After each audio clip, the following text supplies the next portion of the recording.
Sa, sa, sa gitna po, ma'am, yung una po.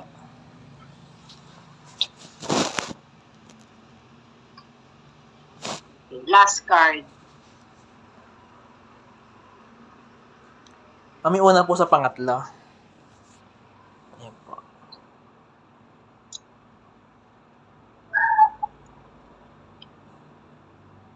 Ay. Okay.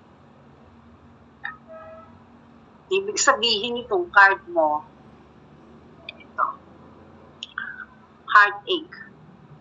Ibig sabihin, syempre, sama ng loob, Apo. heartache. Be patient. Darating din ang mga gusto mong maganap sa buhay.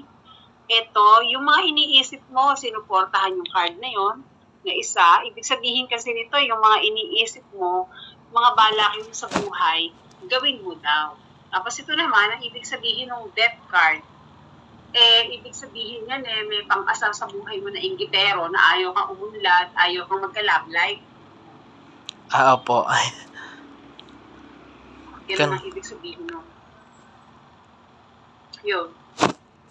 Kaya,